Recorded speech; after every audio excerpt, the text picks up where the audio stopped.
everyone. We hope you're staying warm this winter season, and today we have 3 different Christmas creatures to talk about. Welcome back. Yeah, welcome back, everyone. There's just no end to all of the Christmas critters that are lurking in the snowy mountains, villages, and even possibly your home. So again, welcome back to another fun road snack adventure. Mary, let's get this thing going. Do you put tinsel on your Christmas tree? You know, I am a big fan of that vintage looking Christmas tree, and I do love tinsel, but I could not find it anywhere this year, and I ended up just having to pull out my vintage garland that I have. But there's just something about the way the lights bounce off the tinsel, and it gives it that magical feeling. I love tinsel. How about you? Well, I've seen the pictures of your Christmas tree, and it's beautiful, even without the tinsel. But it's interesting that you say that you couldn't find it, because social media is actually telling me that that's what everyone's using this year. They're parting ways with the mall Christmas tree, which is kind of sad. That's what I have. And everyone is going back to more simpler traditions, the real trees, the tinsel. So very interesting. But Mary, did you know that there's a legend of tinsel? Tinsel has a legend? Well, this you're going to have to tell us, Haley. All right. Well, let's get started. High in the rafters of a small German home lived a family of 8 nimble spiders. They watched as their family below meticulously prepared for Christmas, bringing in a small and humble evergreen tree. The family was poor, and their tree not grand like their neighbors, but their mother worked hard to keep her children fed and clothed. Christmas was rough this year. Still full of joy and love, they decorated their little tree with a few candles, some ribbons, and paper angels and snowflakes. Their laughter reached into rafters as the spiders watched the curiosity below. Longing to see the beautiful tree and decorations closer, on Christmas Eve, after the family had gone to bed, the boldest of the spiders cautiously led her siblings down to the tree. Their excitement grew as they descended, their 8 tiny black eyes wide with wonder and the simple beauty of it. One of the spiders curiously looked outside the home and saw in the window of their neighbor a very large and twinkling tree. She looked at their simple tree and back to the neighbor's. It seemed to shimmer with the lights and reflected the color of the globes that hung on it. The little spider then got an idea. "Follow me," she said. One by one, they scurried up the trunk and began to explore the evergreen.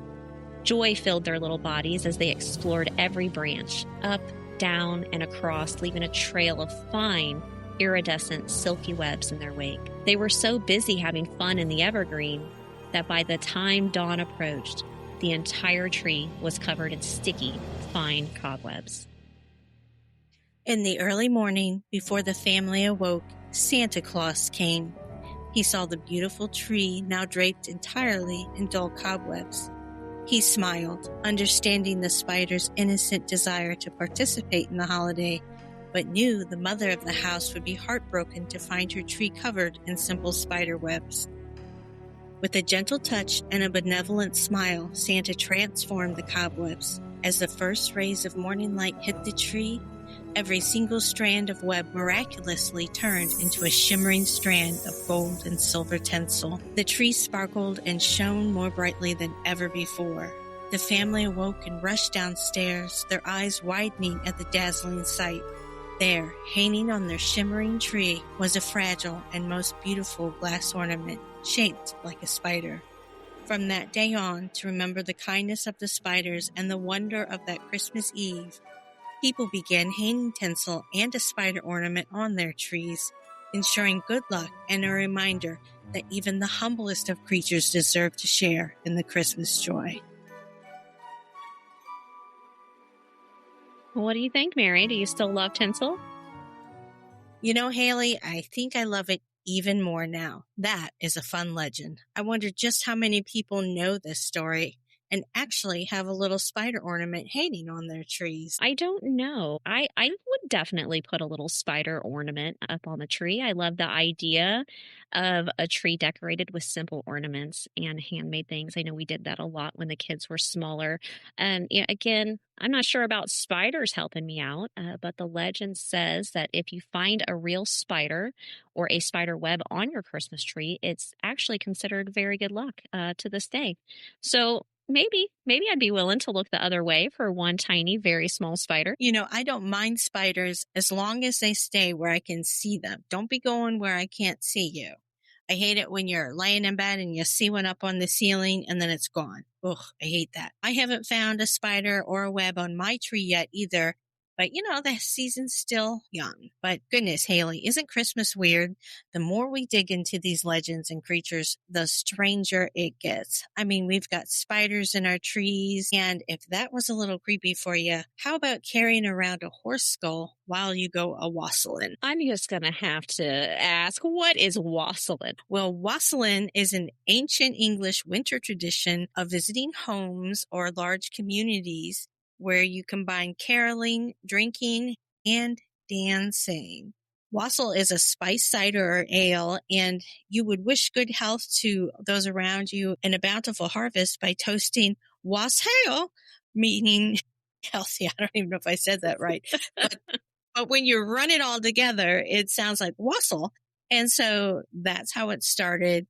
And so then rituals like banging pans and offering a toast up to the trees to wake the spirits. And all of that was meant just to ward off evil for the upcoming spring season. And the horse skull, what are folks doing with that? They're dancing with it? Well, Haley, that's a little more, but, the horse skull does participate in all this festivities. So let me tell you a tale. The wind howled a hollow, lonely tune across the land. Gareth finished tacking up the last of the holly over his cottage door. He lived alone, having little patience for the forced cheer of the village below. He was especially dismissive of the old ways, the pagan holdovers that the villagers clung to, like the gray mare tradition, being the silliest of all. Just a horse's skull on a stick, he muttered to himself, poking the fire of his hearth. Drunks, all of them.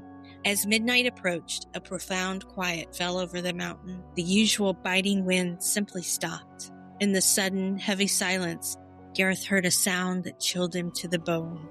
Heavy, dragging footsteps crunched on the frozen gravel path outside his isolated cottage. Then singing began. It wasn't the usual boisterous, drunken caroling of the villagers. It was a single, ancient voice singing in a raw, powerful Welsh, followed by a chorus that sounded like dry bones rattling in the wind. Gareth peered through the tiny peephole in his thick oak door. There stood the merry Lwyd. The figure was taller than any man, draped in a sheet that seemed impossibly white against the absolute black of the night.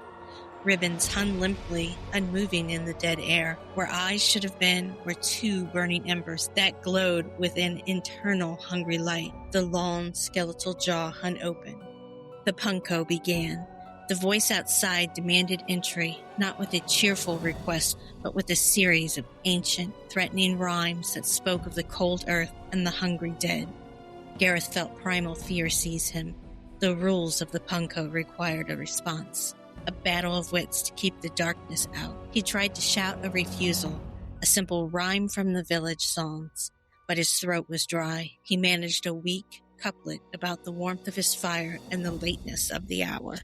The voice outside immediately responded with a complex, biting verse about the fire turning into ash and the hour being the realm of the dead. The jaw of the skull snapped shut with a violent clack, echoing the sound of the closing grave. Gareth scrambled back, truly terrified now. He wasn't dealing with his neighbors in costume. The things in the eyes were lamps. They were living fire. He tried to hide in his bedroom, but the punko continued, the voice now up against the door, the rhymes becoming personal, speaking of his loneliness, his regrets, and the cold void in his soul. The air in his cottage grew frigid, extinguishing the fire in the hearth in a puff of cold gray smoke. Clack! Something slammed against the door. hard enough to splinter the frame. Gareth heard the heavy sheet begin to slide underneath the door, cold dampness creeping across his floorboards. The punko ended. There was only one final verse, a low, triumphant chant that Gareth understood instinctively.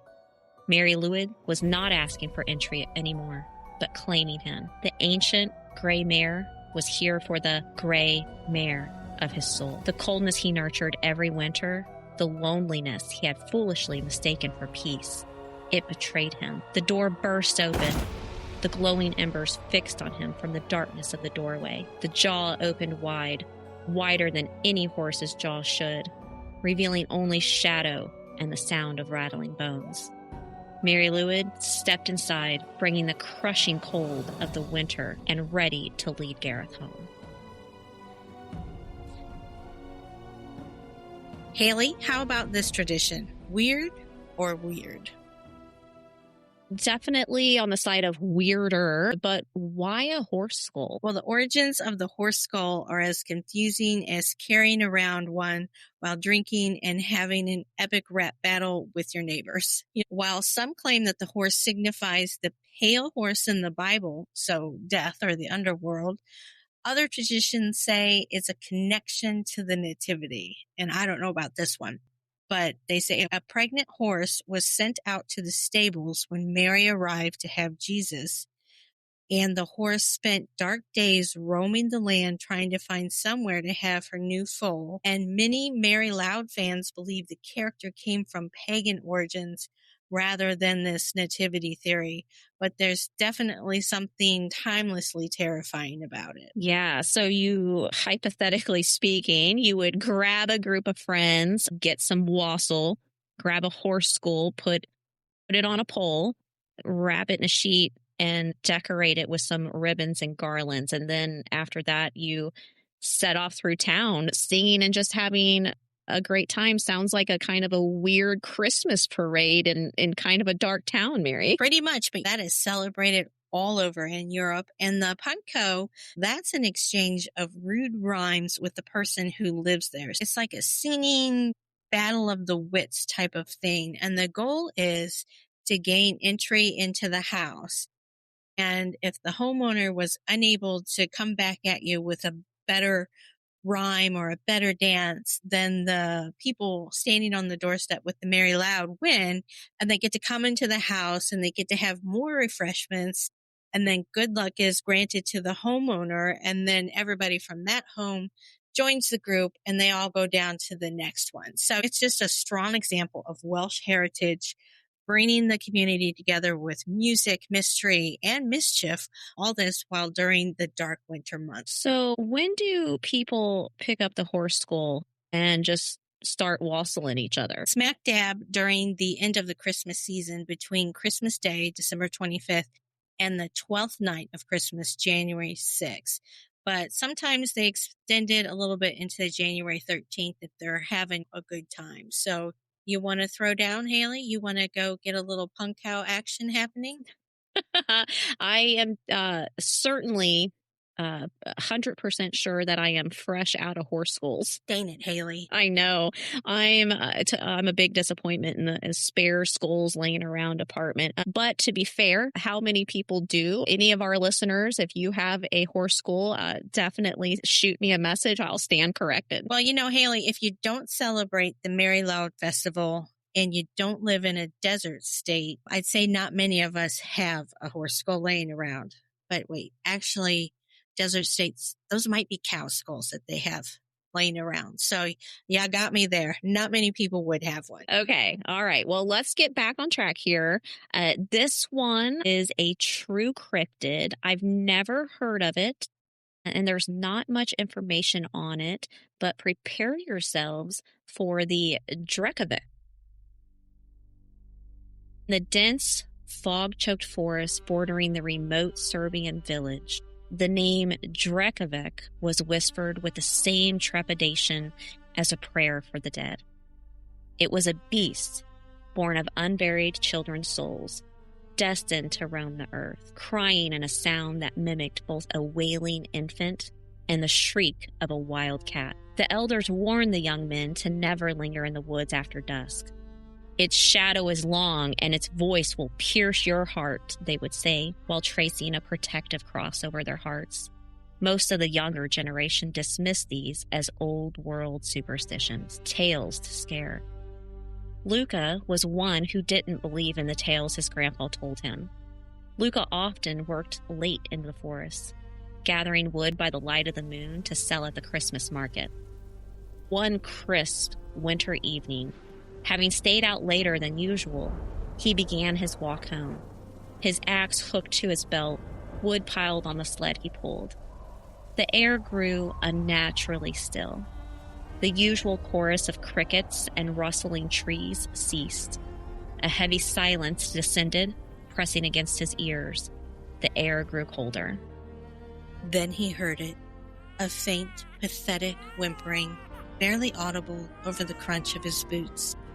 It sounded like an infant. He froze. His instinct screamed at him to help the child, but a deeper, colder current of fear ran through his blood. He remembered the stories, the Drekavac. It lures you in with pity before revealing its true horror. He told himself it was just a fox. But what if a real child was lost and in danger? He drew his axe, his knuckles white, and moved off the path toward the sound. The crying intensified. Raw and desperate, he pushed through a thicket of thorns. A low-hanging branch scraped his face. The cold ran through his bones. The crying stopped abruptly. The crushing silence replaced by a guttural, blood-curdling screech that echoed from every tree trunk around him. It was a sound so profoundly unnatural, a sound of pure malice and endless suffering. Luca dropped to his knees, clutching his head. He looked up from the shadows between the massive oak trees. A form emerged. It was small and skeletal, with elongated, clawed limbs and a head too large for its body. Its eyes glowed with a malevolent, sickly green light, reflecting the silver of the moon. A tattered shroud of coarse animal skin hung from its shoulders, deformed, its shape shifting. The Drekavac didn't walk. It seemed to shimmer through the air, its movements jerky and unnatural. It tilted its oversized head, letting out a low, chatting moan that vibrated in Luca's chest. The stench of wet earth and decay washed over him. Panic seized Luca. He scrambled backward, leaving his axe in the dirt.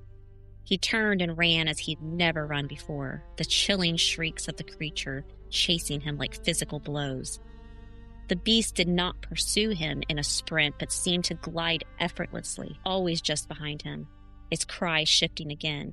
Now a hyena's laugh, now a hawk's scream. Luca prayed to the Father, the sign of the cross over his chest. He ran and ran. Finally, he burst through the edge of the woods and collapsed onto the dirt road leading to the village gates. Gasping for air, his heart hammering against his ribs. The shrieking faded back into the forest darkness, his face pale and drawn, Luca thankful for escape. The Drekavac had marked him, not with claw, but with a sound he would never forget. Haley, I have never heard of this thing. I told you it's completely obscure. The Drekavac is usually seen at night, especially during the 12 days of Christmas. And those are called the unbaptized days in Serbo-Croatian, where it originated. And those 12 days of Christmas is, believe it or not, the time of year when demons appear most often. It haunts cemeteries, forests, all the usual creepy places you shouldn't be at night, but it mostly searches for the souls of unbaptized children. And it's said it uses its sharp claws to attack people. It can shapeshift into a child, which is absolutely terrifying. And legend says if its shadow falls upon you, you will become ill or die, or a plague will spread. If you see it in a child form, it is predicting your death. It literally haunts your dreams, but you'll be happy to know, Mary, it is afraid of dogs and light, so you and I are safe. That is the best reason why I have a lot of dogs. I mean, maybe reason like 1,000,005 why I need a new puppy. Well, I don't think Mike would like that. I don't know. Maybe another dog. Mike wouldn't like a Drekavac, so I think he'd choose a puppy over that if that was his only option. Is that what you want for Mary? Is that your official request for Christmas? A new puppy? I would love a new puppy, but I will be content and happy with my 3 that I have already, especially if they keep the Drekavac away. Honestly, I'm not sure I could say no to another little Dachshund, but that is one way to put some happy back into this episode, A Little Puppy Chatter. And if any of our listeners have been thinking about getting a dog for Christmas, please be sure to visit your local animal shelter and give a good boy or a good girl their new home. I love that. And, maybe look for the oldest pup in the place. Senior dogs, they get overlooked and they are just amazing. And they are going to love every minute of having a new forever home. That's kind of pulling on my heartstrings on the senior dogs. That's really sweet. Well, that's our charity plea. Absolutely. That's our charity plea for the season. Go get yourself a pup and keep the Christmas cryptids away. Or if you don't have room or you're allergic to those sweet babies, reach out and find another way to help out all of our four-legged friends. Local shelters are always needing extra help this time of year, from extra linens and towels because they do a lot of laundry, or even laundry detergent. Every little thing helps and it goes a long way. We hope you enjoyed this little episode of Road Snacks, from the spiders to the soul-stealing Christmas horrors. Until next time, keep it weird and pull it back to Jesus. Bye. Bye.